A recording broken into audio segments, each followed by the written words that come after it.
Assalamualaikum warahmatullahi wabarakatuh. Waalaikumsalam warahmatullahi wabarakatuh. Bismillahirrahmanirrahim. Alhamdulillahi rabbil alamin. Wassalatu wassalamu ala ashrafil anbiya'i wal mursalin, sayyidina wa maulana Muhammadin wa ala alihi wa ashabihil mujahidin at-tahirin, amma ba'du.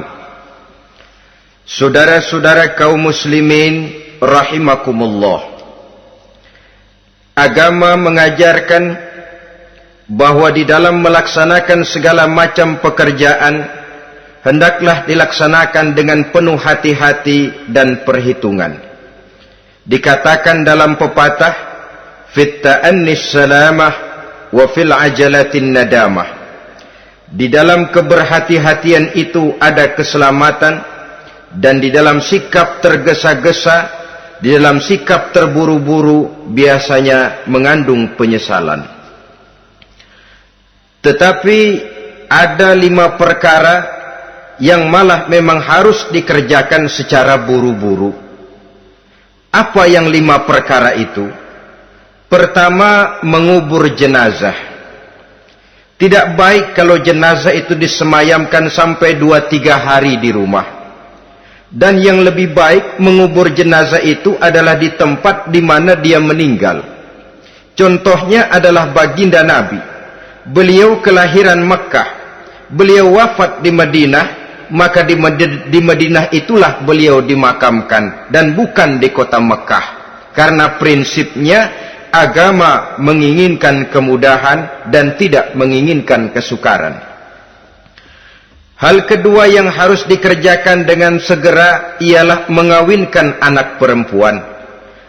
Apabila kita mempunyai anak perempuan, sudah sampai usianya untuk memasuki ambang pintu pernikahan, dan dia sudah minta untuk dinikahkan, maka segeralah orang tua menikahkannya atau mengawinkannya.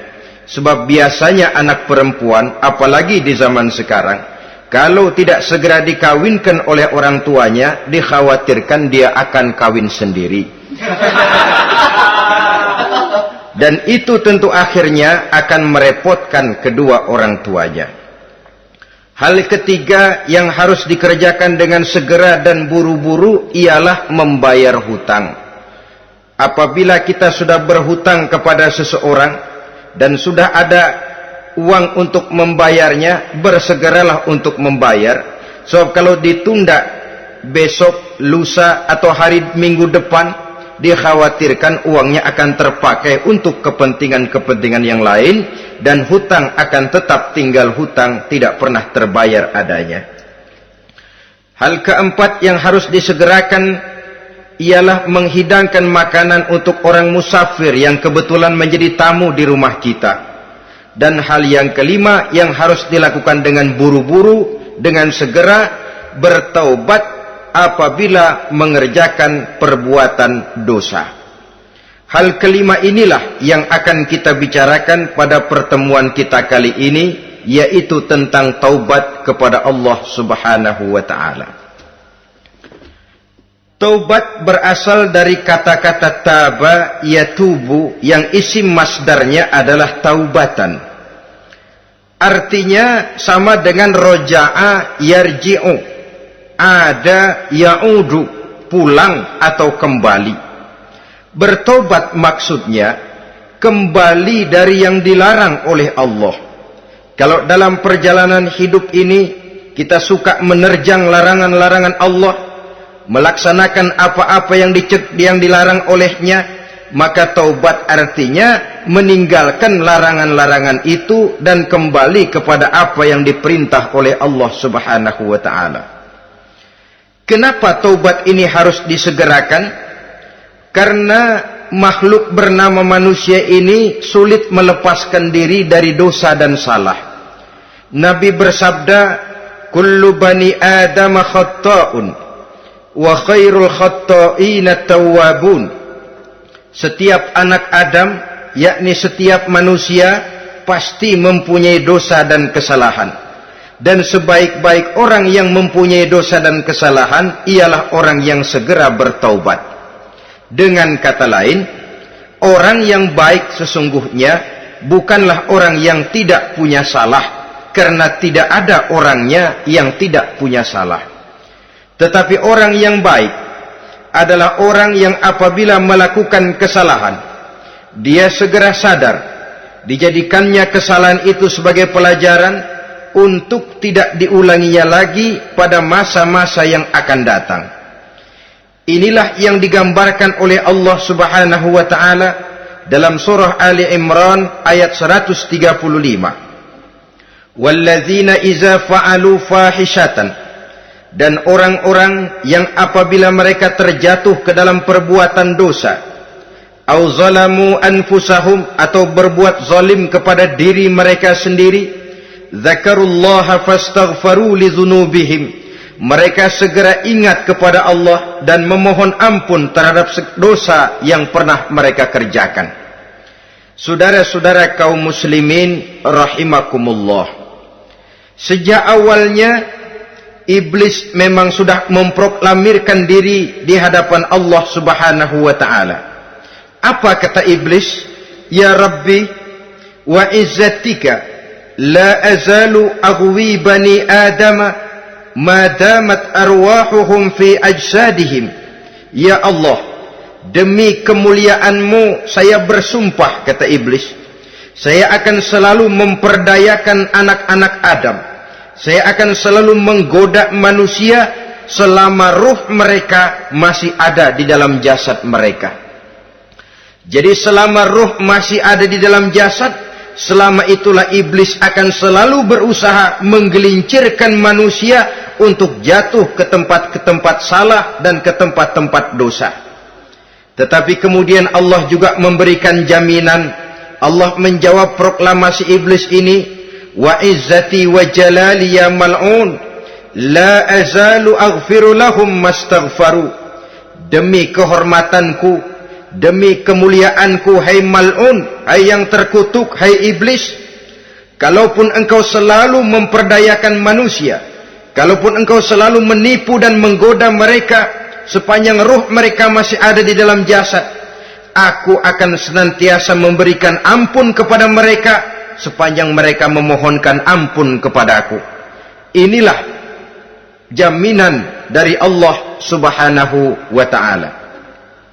Saudara-saudara kaum muslimin rahimakumullah, oleh karenanya apabila kita berbicara tentang taubat, artinya kita berbicara tentang tingkah laku kita dalam kehidupan sehari-hari. Apa yang harus kita lakukan untuk sempurnanya satu taubat? Pertama, menyesal terhadap dosa yang pernah kita lakukan.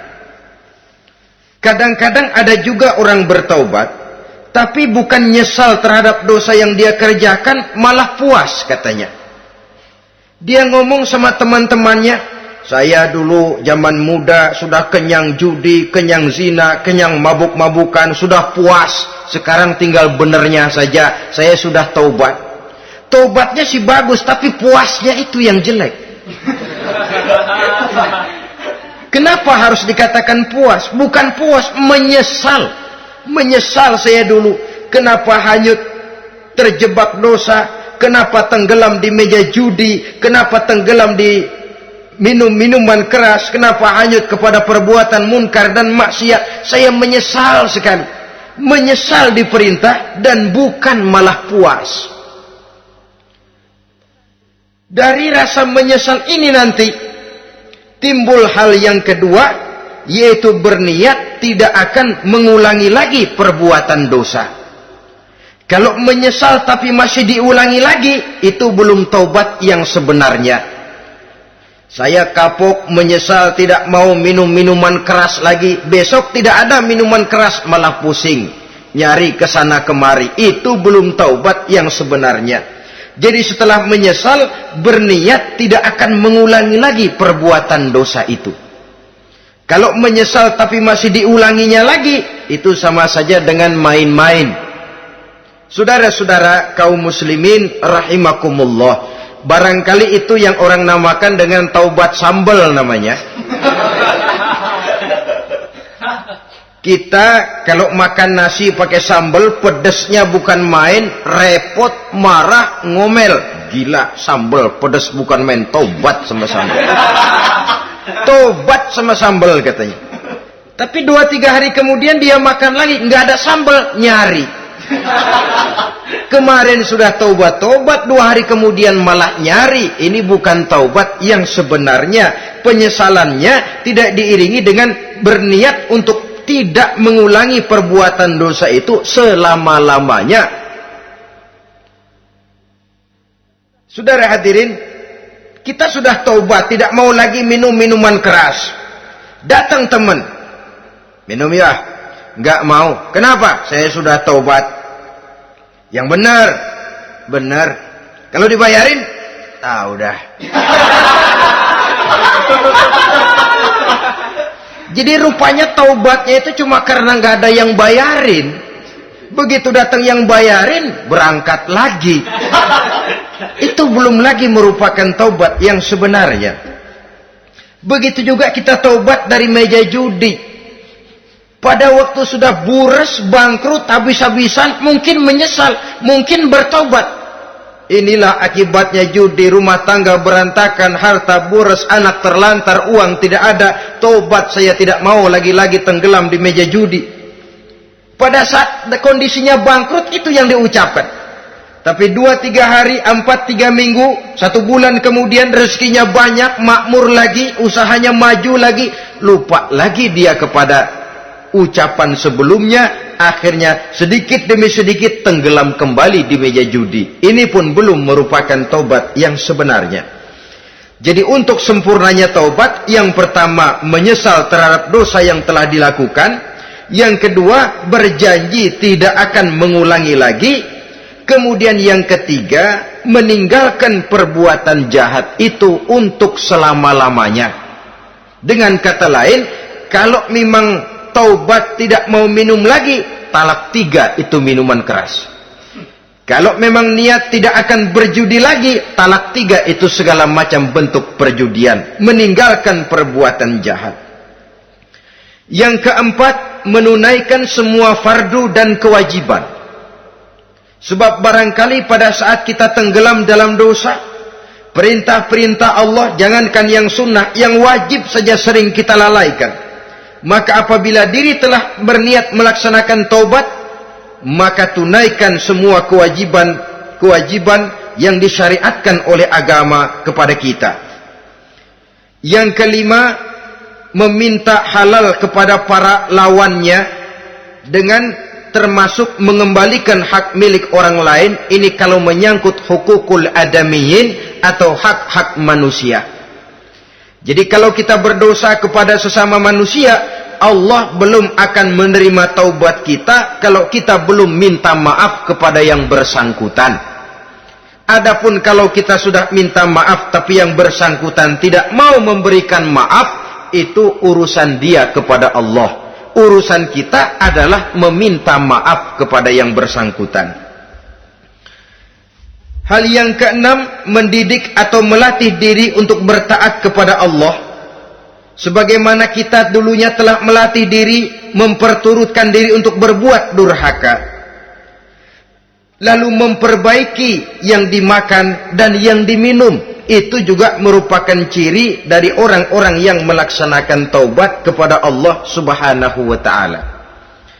Kemudian apalagi memperbanyak istighfar di dalam kehidupan.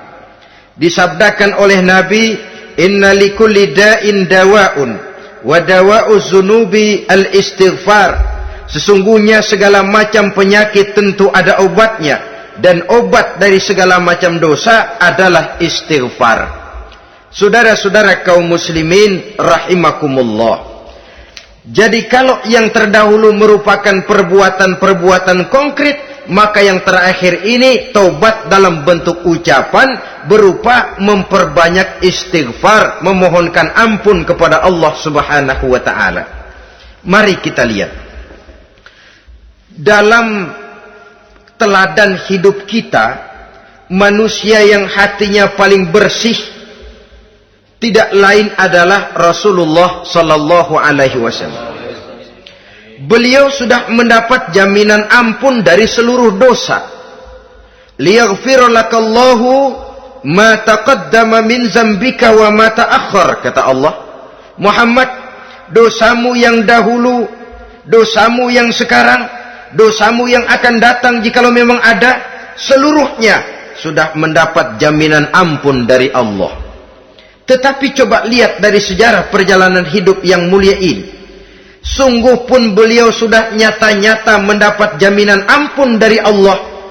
Beliau mengatakan, ayyuhan nas, tubu ilallah, fa inni atubu fil yaumi mi'ata marrah. Wahai manusia, bertaubatlah kepada Allah, maka sesungguhnya saya, kata beliau, dalam satu hari bertaubat 100 kali kepada Allah. Dalam riwayat yang lain, sab'ina marrah, 70 kali beliau mengucapkan istighfar minimalnya dalam sehari semalam. Orang yang sudah nyata-nyata mendapat jaminan ampun dari Allah ini, satu hari satu malam istighfarnya minimal 70 kali. Apatah lagi kita yang nyata-nyata belum mendapat jaminan ampun dari Allah. Di dalam satu hadis diriwayatkan bahwa iblis laknatullah alaih pernah berkata, ahlaktun nasa bizzunubi wal ma'asi. Aku rusak dan aku hancurkan kehidupan manusia dengan dosa dan dengan segala macam perbuatan maksiat. Iblis menghancurkan manusia dengan menanamkan kegemaran berbuat dosa dan menanamkan kesukaan untuk bergelimang dalam dunia maksiat. Tetapi kemudian iblis mengakui, wa ahlakuni bila ilaha illallah wal istighfar.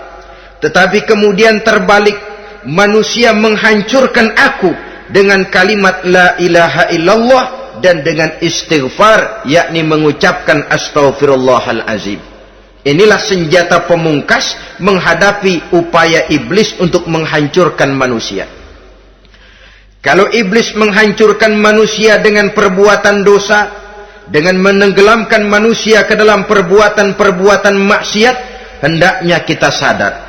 Pada saat kita terdorong untuk melakukan perbuatan dosa, kita lalu sadar, inilah perangkap iblis untuk membinasakan saya. Pada saat kita terjebak ke dalam perbuatan maksiat dan munkarat, ingatlah baik-baik, inilah perangkap iblis untuk merusak dan membinasakan saya. Maka hancurkan perangkap iblis, hancurkan tipu daya dan usaha iblis itu dengan apa? Dengan kalimat la ilaha illallah dan dengan memperbanyak istighfar. Falamma ra'aitu dzalik, ketika aku lihat hal itu, kata iblis, mereka hancurkan kita dengan dosa dan maksiat, dan kita hancurkan mereka dengan la ilaha illallah dan istighfar. Diamkah iblis? Puaskah iblis? Ternyata tidak. Apabila aku lihat usaha manusia itu, ahlaktuhum bil huda, ahlaktuhum bil hawa, wahum yahsabuna annahum muhtadun. Apabila mereka hancurkan aku dengan la ilaha illallah dan istighfar, maka aku kembali menghancurkan mereka dengan mempergunakan hawa nafsu, sehingga mereka menyangka bahwa mereka adalah orang-orang yang mendapat petunjuk. Ditanamkan dalam diri kita perasaan bahwa kitalah orang yang paling benar. Itu pun tipu daya iblis. Maka orang pintar itu baik, tapi merasa pintar itu jelek. Orang benar itu bagus, tapi merasa benar itu tidak baik. Karena biasanya orang kalau sudah merasa benar, lalu cenderung untuk menganggap orang lain tidak benar. Kalau sudah begitu, dia akan mengklaim diri, sayalah orang yang paling benar, yang lain tidak benar semuanya. Itu termasuk perangkap iblis juga. Setelah kita gempur mereka dengan kalimat tahlil dan dengan kalimat istighfar.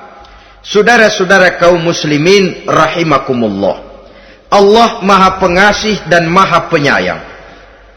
Ia akan mengampunkan perbuatan yang bersifat salah dari manusia, Hanya manusia saja yang kadang-kadang bodoh, tidak mau mengampuni dan memaafkan dirinya sendiri, dengan membiarkan dirinya terseret berlarut-larut dalam dosa tanpa keinginan untuk bertaubat.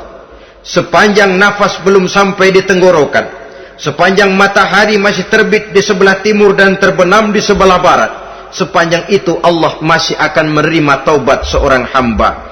Innallaha yaqbalu taubatal abdi ma lam yugharghir. Allah akan senantiasa menerima taubat seorang hamba sebelum nafasnya sampai di tenggorokan.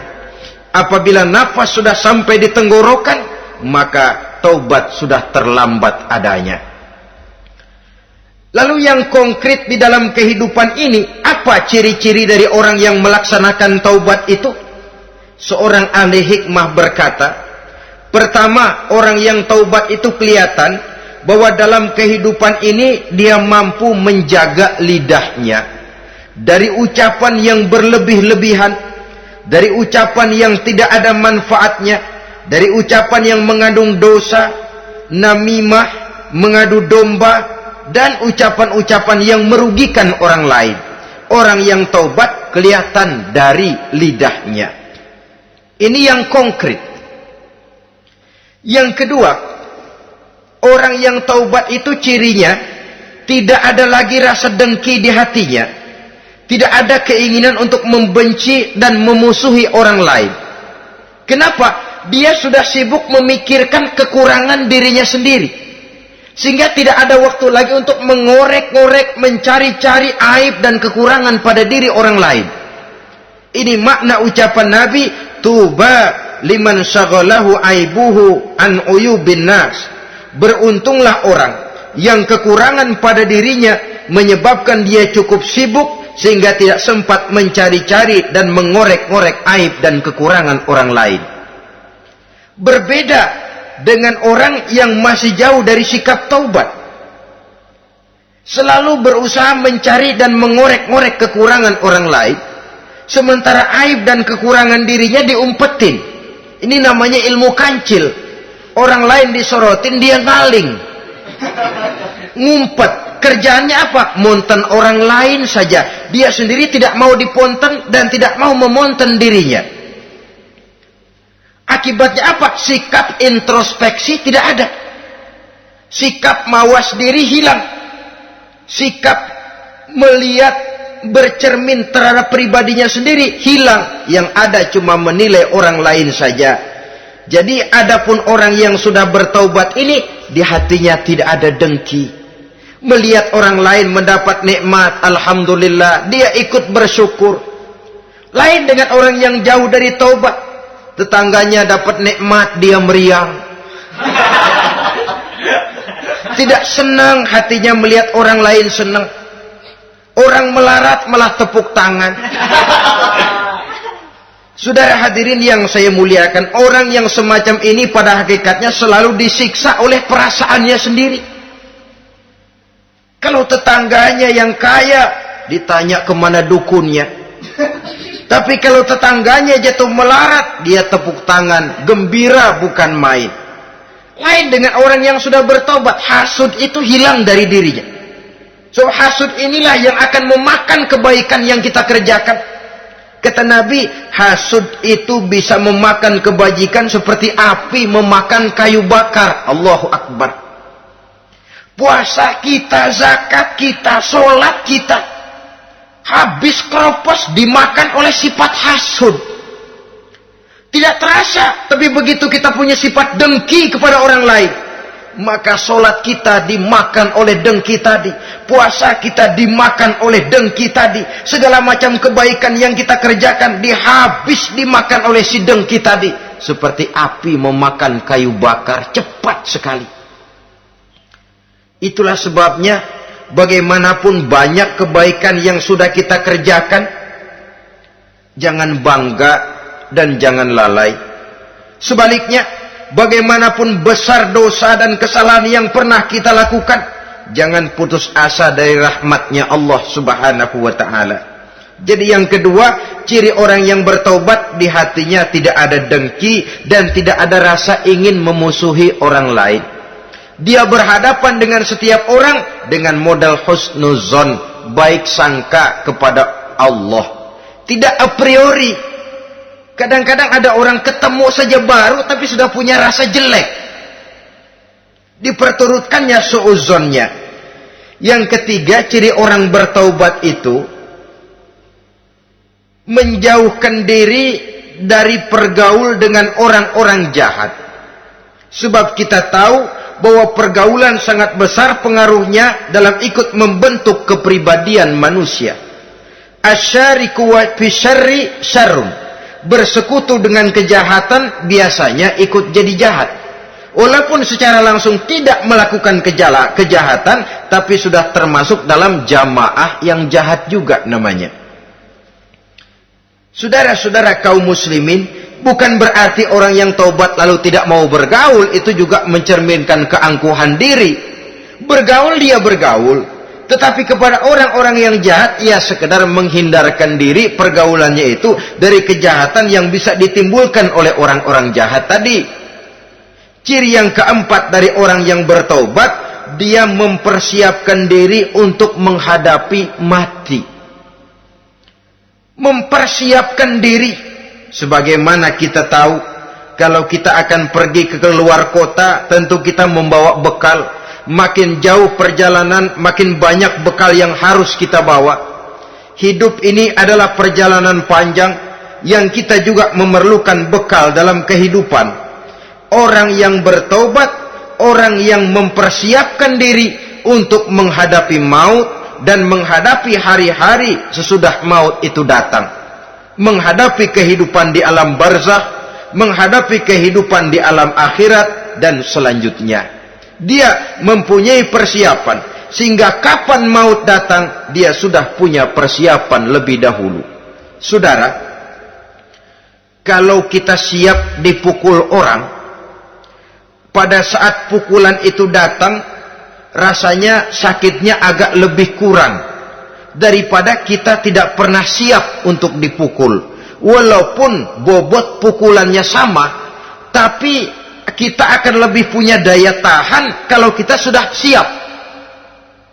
Oleh karena itu, orang yang bertobat, orang yang mempunyai persiapan untuk menghadapi mati. Tidak hanya untuk menghadapi mati, tapi juga menghadapi hidup di seberang kematian nanti.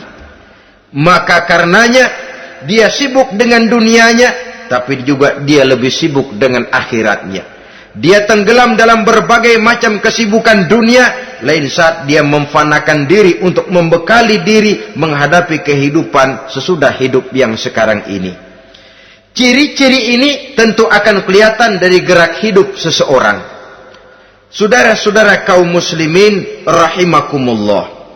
Jadi dengan kata lain, kalau kita kembali kepada surah Ali Imran ayat 135 tadi, apabila dalam kehidupan terjebak kita kepada perbuatan dosa atau zalim kepada diri sendiri, zakarullah, segeralah mengingat Allah, fastaghfaru li dzunubihim, dan segera memperbanyak istighfar, memohon ampun kepada Allah Subhanahu wa taala, sebab dosa dalam Islam hanya bisa ditebus dengan taubat.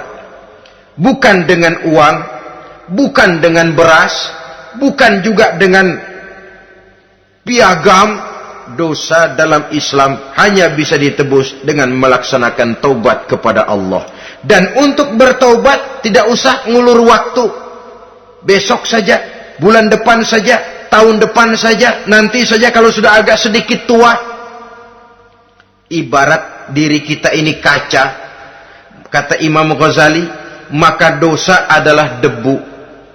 Apabila kaca kena debu, sedikit nempel debu, lalu dilap, sedikit nempel debu, terus dilap lagi, insya Allah kaca akan tetap bersih. Tapi kalau kita menunggu debu sampai banyak, apalagi sampai berurat, berkarat, nanti akan sulit membersihkannya. Demikian hati manusia itu. Kalau sudah dihinggapi oleh dosa, ditumpuknya lagi, berkarat dosa dalam hati, biasanya berat untuk melaksanakan taubat. untuk lebih meningkatkan pengertian kita tentang ciri dari orang-orang yang bertaubat, mari kita ikuti sebuah dialog yang pernah terjadi antara Rasul dengan para sahabat. Satu hari ketika sedang berkumpul dengan para sahabat, baginda Rasul bertanya, "Atadruna manit taib?" Saudara-saudara, tahu enggak saudara-saudara, siapa sebenarnya orang-orang yang bertaubat itu? Macam-macamlah jawaban para sahabat, tapi yang jelas akhirnya mereka berkata, Allahu wa rasuluhu a'lam.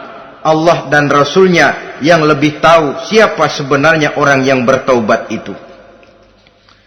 Atas jawaban ini, baginda Rasul lalu menegaskan, pertama, man taba wa lam yata'allamil ilma falaysa bitaibin. Siapa orang yang mengaku bertaubat kepada Allah, lalu dia tidak mau mencari ilmu, tidak mau belajar, falaysa bitaibin, maka dia belum termasuk orang yang bertaubat. Jadi di sini jelas bahwa bukan hanya dari dosa kita bertaubat, juga bertaubat dari kebodohan. Dalam arti tidak membiarkan diri kita bodoh terus menerus. Dengan bahasa anak sekarang, bodoh tapi betah.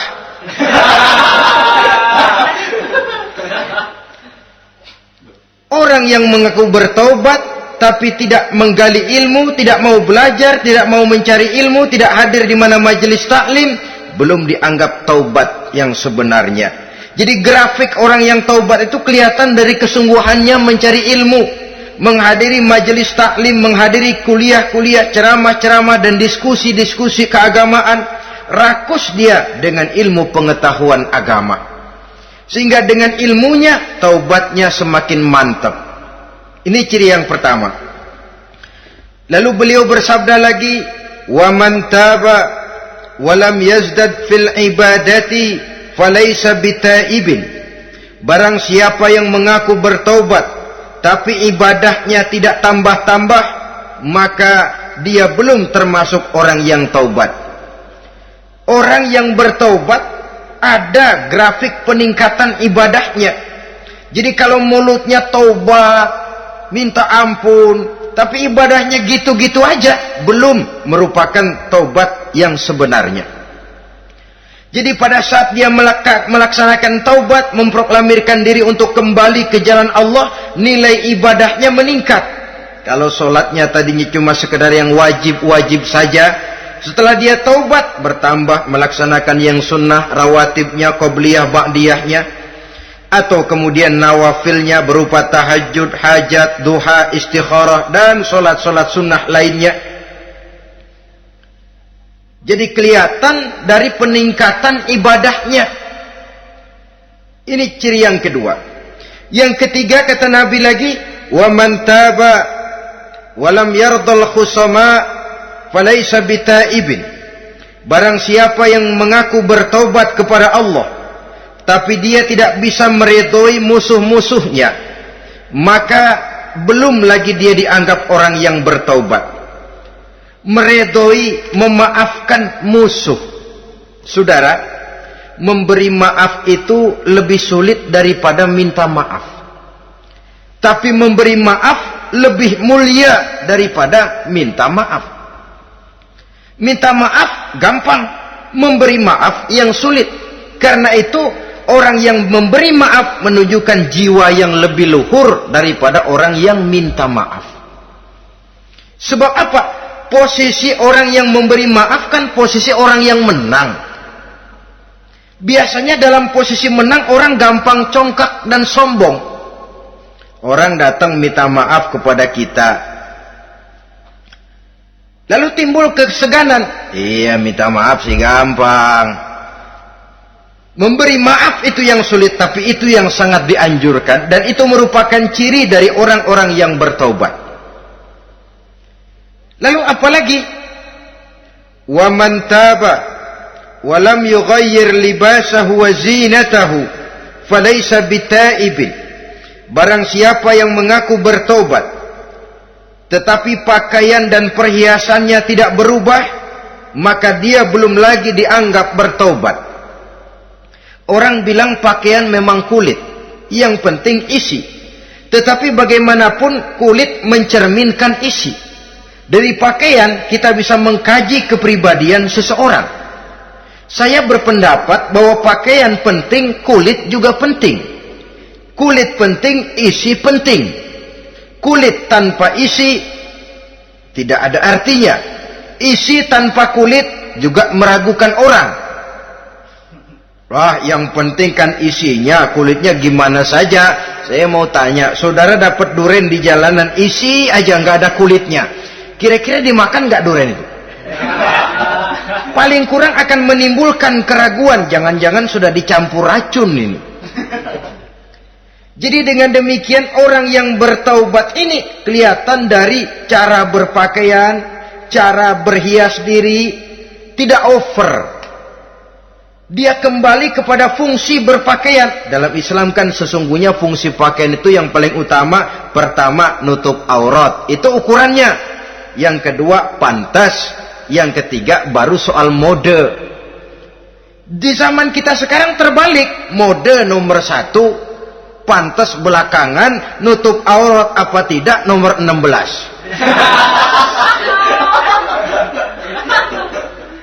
Kalau sudah mode, kita kekira kekurangan pertimbangan. Ini buat saya pantas apa tidak, ini menutup aurat apa tidak. Kita balik. Padahal fungsi berpakaian dalam Islam tujuan utamanya pertama nutup aurat. Biar modenya mutaakhir, ciptaan Pierre Cardin sekalipun, kalau memang tidak nutup aurat, ya hukumnya masih belum berpakaian. Atau juga ukuran yang kedua, pantas. Yang orang lain pantas kita pakai, belum tentu kita pantas. Kita kadang-kadang kehilangan pertimbangan. Lihat iklan bintang film memakai pakaian yang begini bagus, lalu kita pakai saja. Ya tentu namanya bintang film. Kadang-kadang pakaian untuk show dipakai buat kondangan. Akhirnya habis sekampung orang nonton dia. Ya nggak pantas toh, nggak wajar. Saudara hadirin yang saya muliakan, orang yang bertobat kelihatan dari pakaian dan perhiasannya. Kalau sudah memakai perhiasan, ya sekedarnya saja. Tidak lalu dengan niat supaya orang tonton, supaya orang lihat, supaya orang tahu dia kaya, supaya timbul decak kagum, asal dia lihat orang lalu wah. Kalau sudah diwahi lalu senang. Saudara hadirin yang saya muliakan, kemudian kata Nabi lagi, wa man taba wa lam yubaddil ashabahu falaysa bitaibin. Siapa yang mengaku bertaubat tapi pergaulannya dari itu ke itu saja, seperti itu juga, tidak mengalami perubahan, maka dia belum lagi dianggap bertaubat. Kalau taubat kita dari judi, jangan bergaul lagi dengan penjudi. Dalam arti jangan berkumpul di majelis judi.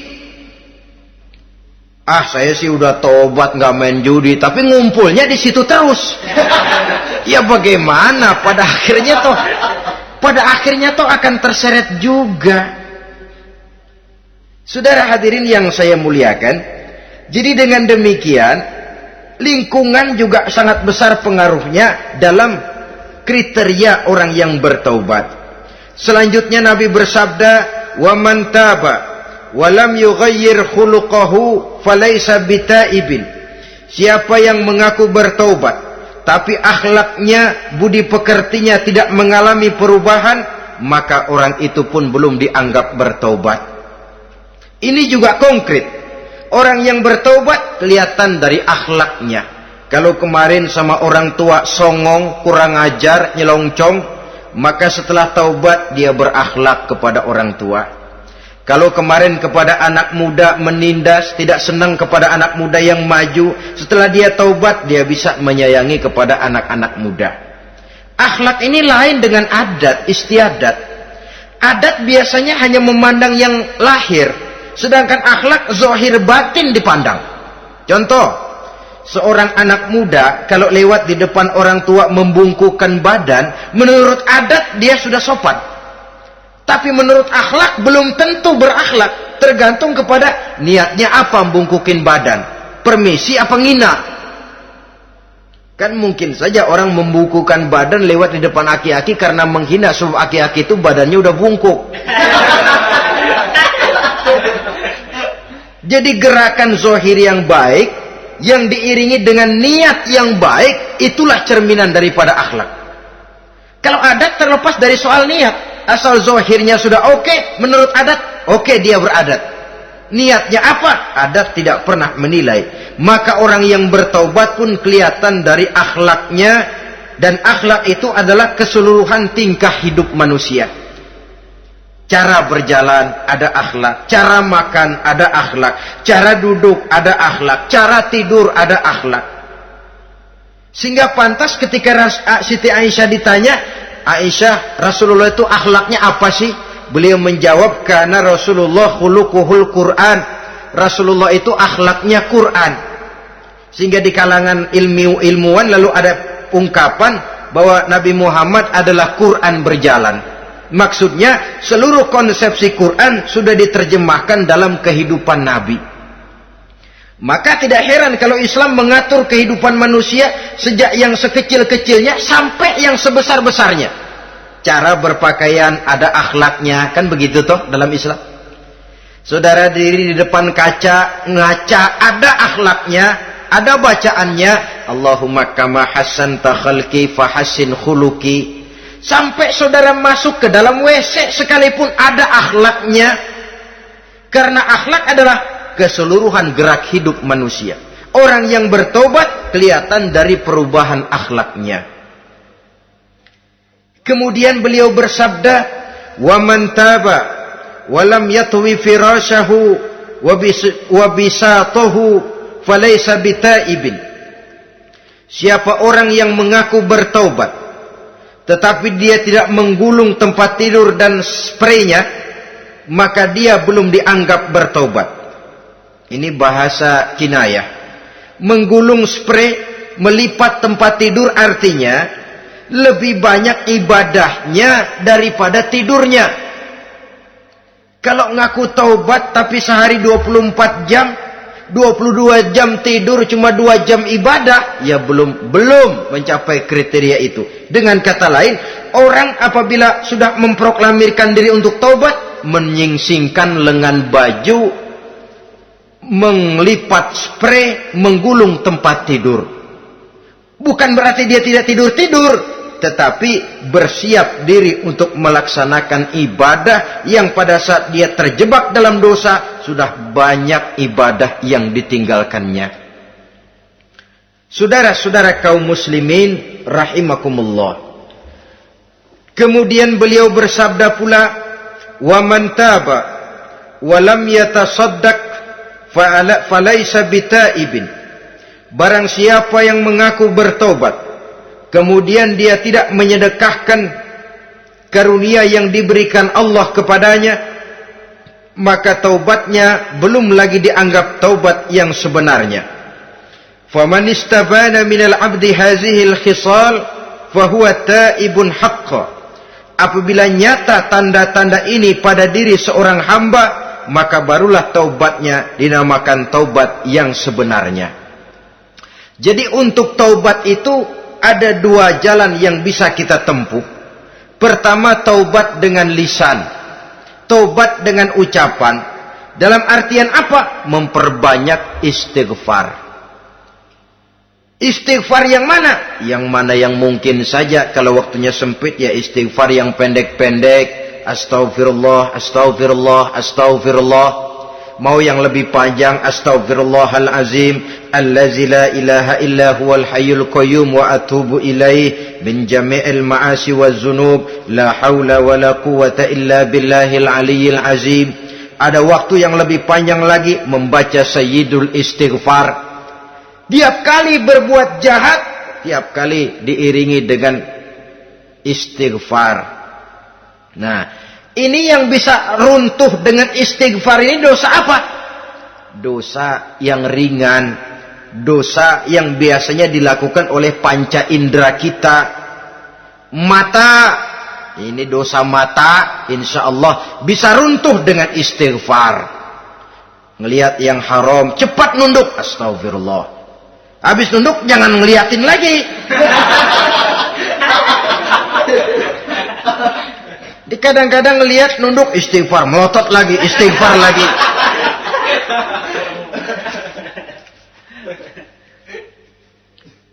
Saudara hadirin yang saya muliakan, kata Imam Ali, nazratul ula laka wasaniyatu alaika. Ini dalam menjaga mata. Pandangan pertama rezekimu kelihatan, namanya kelihatan kan rezeki. Pandangan pertama rezekimu, ulangannya dosamu. Ulangannya ini yang bisa membawa dosa. Dosa karena lidah, mengucapkan kata-kata yang menyakitkan orang. Dengan istighfar, insya Allah runtuh. Adapun dosa-dosa besar lainnya, tentu harus dengan perbuatan. Tidak cukup dengan sekedar istighfar saja. Perbuatannya apa? Itulah seperti yang sudah saya sampaikan pada ciri-ciri orang yang bertaubat tadi. Oleh karenanya, beruntunglah kita masih diberikan umur oleh Allah. Sehingga segala dosa dan kesalahan yang kita lakukan, kita masih punya kesempatan untuk mengadakan pemutihan, bertaubat kepada Allah. Nah, apa kemudahan yang diberikan Allah kepada orang yang melazimkan istighfar di dalam hidupnya? Pertama, kata Nabi, man lazimal istighfar, siapa orang yang melazimkan, membiasakan diri istighfar, diberikan keistimewaan oleh Allah. Pertama, ja'alallahu lahu min kulli dhiqin makhraja. Allah akan memberikan jalan keluar untuknya dari segala macam kesulitan. Hidup ini kan problem. Makin tinggi status sosial, makin banyak urusan. Urusan akan selesai apabila hidup di dunia selesai. Kita menyangka orang lain lebih enak dari kita, padahal tiap orang punya urusan. Yang namanya enak barangkali persis seperti pelangi biang lala itu. Tidak pernah di atas kepala kita, di atas kepala orang lain saja. Begitu kita memandang keenakan dalam hidup ini. Petani bilang pedagang enak, pedagang bilang petani enak. Tapi begitulah keenakan itu. Orang yang melazimkan istighfar, dia akan diberikan jalan keluar dari segala macam kesulitan. Menurut perhitungan otak, didlek, buntu, tidak sanggup lagi, entah bisa terwujud dan terlaksana. Allah memberikan jalan keluar dari segala kesulitan. Saudara, kalau Allah sudah memberikan jalan keluar dari kesulitan, siapa lagi yang bisa bikin sulit kita? Kalau Allah yang memberikan jalan keluar, everything is running well, katanya. Semua urusan bisa jalan dengan lancar. Tapi tanpa istighfar, jauh kita dari Allah. Jalan yang sudah lapang pun bisa jadi sempit. Urusan yang sudah nyata akan selesai pun bisa jadi injelimet. Dan jalan yang tadinya tidak berliku-liku pun bisa berliku-liku. Ini faktor yang di luar perhitungan matematis. Kita tidak mampu, Allah maha mampu. Menurut akal kita tidak mungkin. Kalau Allah mau, tidak ada yang tidak mungkin. Saudara-saudara, ini fasilitas pertama. Orang yang gemar istighfar diberikan jalan keluar dari segala macam kesulitan. Yang kedua, wa min kulli hammin faraja, diberikan kegembiraan dari setiap kesusahan yang dihadapinya. Ada saja faktor-faktor yang mendatangkan kegembiraan, yang mendatangkan refreshing di dalam kehidupannya, sehingga dia tidak lalu merasa jalannya buntu, tidak merasa kesulitannya tidak pernah terselesaikan. Dan yang ketiga, fasilitas yang diberikan Allah kepada orang yang gemar istighfar, wa razaqahu min haitsu la yahtasib. Allah akan memberikan kepada mereka rizki dari jalan yang tidak pernah mereka sangka-sangka. dari jalan yang tidak pernah mereka perkirakan sebelumnya. Saudara-saudara kaum muslimin rahimakumullah. Inilah fasilitas ketiga yang diberikan Allah kepada orang yang gemar istighfar. Rizkinya datang dari jalan yang tidak disangka-sangka. Sebab rizki ini juga termasuk hal gaib. Dan jangan lupa, ar-rizqu bimakna al-ata hissiyan kana au ma'nawiyan. Rizki adalah pemberian baik yang konkret maupun yang abstrak. Kita sering membatasi pengertian rizki, maka rezeki kita jadi sering terbatas. Menurut kita kan yang namanya rezeki cuma duit saja. Kalau bukan duit bukan rezeki. Padahal semua karunia Allah itu rezeki. Umur rezeki, istri rezeki, anak rezeki, pangkat dan jabatan rezeki, termasuk duit juga rezeki. Tapi dalam kebiasaan kita rezeki cuma duit. Begitu duit seret kita anggap rezeki macet. Maka akhirnya kita tidak bersyukur kepada Allah. Padahal mungkin di sektor duit macet, tapi rezeki dari segi lain, ilmu barangkali tambah, wibawa naik, pangkat naik, anak tambah, itu juga merupakan rezeki. Saudara-saudara kaum muslimin rahimakumullah, orang yang gemar istighfar ini diberikan rezeki dari jalan yang tidak disangka-sangkanya, dibukakan perbendaharaan Allah untuknya, sehingga rezekinya datang dari cara yang tidak disangka-sangka. Allah Maha Kaya. Kalau dia mau, la mani'a lima a'taita wa la mu'tiya lima mana'ta. Tidak satu kekuatan pun yang mampu mencegah apa yang hendak diberikan Allah, dan tidak satu kekuatan pun yang sanggup memberikan apa yang dicegah oleh Allah Subhanahu wa taala. Ini keistimewaan yang diberikan Allah kepada mereka yang gemar beristighfar di dalam kehidupan ini. Jangan lagi berpikir, gua sih nggak punya dosa, istighfar amat. Sombong, saudara-saudara. Manusia itu lebih baik merasa banyak dosa daripada merasa tidak punya dosa.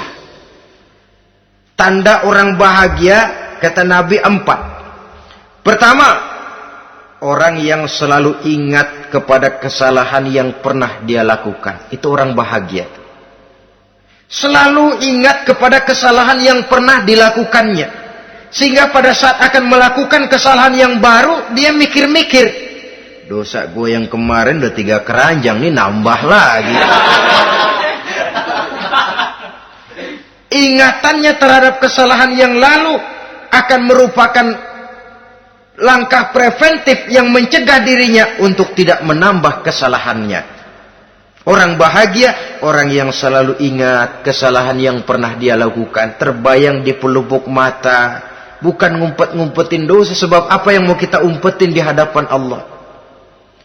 Yang kedua, tanda orang bahagia itu orang yang selalu melupakan kebaikannya. Kalau dia berbuat baik, dia lupakan. Dia anggap dirinya belum pernah berbuat baik. Sehingga di mana ada kebaikan, dia tidak bisa ikut. Dia merasa sangat rugi. Sebab dia anggap dirinya belum pernah berbuat baik. Yang ketiga, tanda orang bahagia, dalam urusan dunia, dia lihat ke bawah.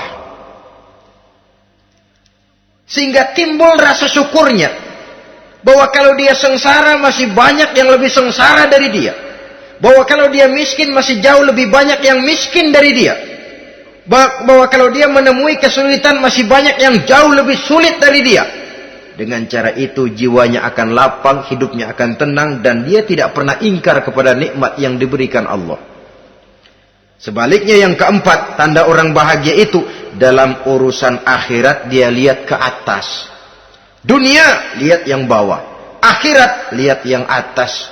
Kalau dia bisa sholat, kenapa saya tidak? Kalau dia sanggup puasa, kenapa saya tidak? Kalau dia bisa baca Quran, kenapa saya tidak?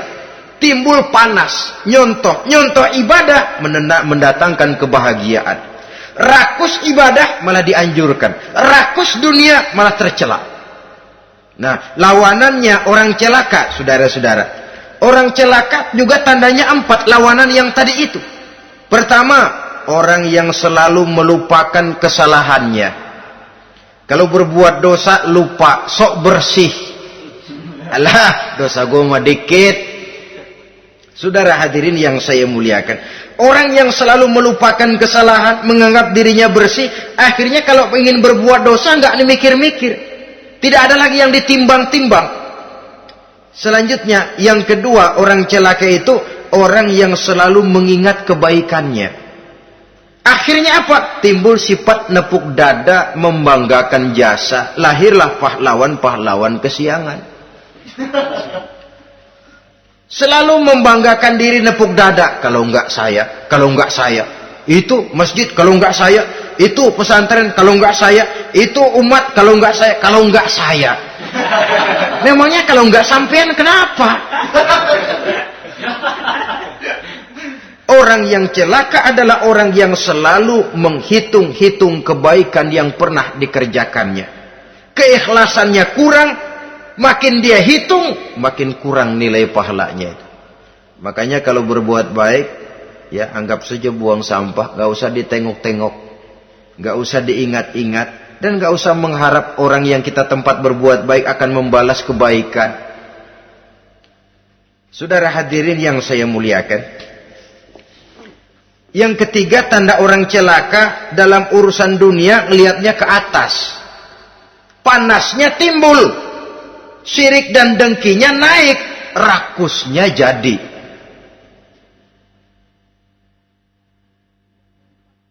Timbul sifat panasnya itu, tidak mau ngerti. Kalau tetangga saya bisa beli kulkas, kenapa saya tidak? Kalau tetangga saya bisa beli motor, kenapa saya tidak?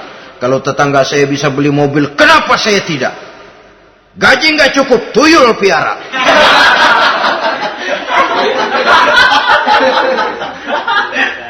Orang itu kalau sudah didorong oleh rakus kan bisa jadi menghalalkan segala macam cara untuk mencapai tujuan. Dibakar oleh sifat tamak dan rakus bin serakah. Nah, kalau sudah didorong oleh rasa rakus, yang segera tersingkir pertama rasa malu. Orang kalau sudah rakus nggak ada malunya, rasa malunya hilang. Padahal syarat jadi orang itu kan kalau punya rasa malu. Nggak punya rasa malu, kurang syarat jadi orang. Akan bagaimana jadinya masyarakat, bahkan bangsa dan negara, kalau rakyatnya sudah tidak punya rasa malu. Yang kedua, rasa takut hilang, terutama takut kepada Allah. Sirna sama sekali. Sudah tujuan menghalalkan cara. Yang keempat, tanda orang celaka, dalam urusan akhirat, lihatnya malah ke bawah. Kenapa kamu enggak sholat? Itu bapak anu yang tuaan, enggak, saya enggak lagi. Kenapa ngelihatnya mesti kepada yang begitu? Sehingga lalu tidak ada gairah untuk mencontoh. Saudara-saudara kaum muslimin rahimakumullah, walaupun serba singkat oleh karena terbatasnya ruang pembicaraan ini, mudah-mudahan bisa memberikan gambaran sepintas tentang ciri-ciri orang yang bertaubat, dengan harapan marilah kita menjadi orang yang bertaubat sebenarnya, dengan ciri menyesal terhadap dosa yang pernah kita lakukan, meninggalkan perbuatan jahat, dan berjanji tidak akan mengulangi lagi perbuatan jahat itu. Kalau dia menyangkut hak-hak manusia, maka hak itu harus kita kembalikan, dan kepada yang bersangkutan kita harus meminta maaf. Apabila ditambah dengan kegiatan lisan, memperbanyak istighfar dalam kesempatan yang mungkin di sepanjang perjalanan hidup ini. Ini sajalah yang kita bicarakan pada pertemuan kali ini. Terima kasih atas segala perhatian. Mohon maaf atas segala kekurangan. Usikum wa nafsi bitaqwallah. Wassalamualaikum warahmatullahi wabarakatuh. Waalaikumsalam warahmatullahi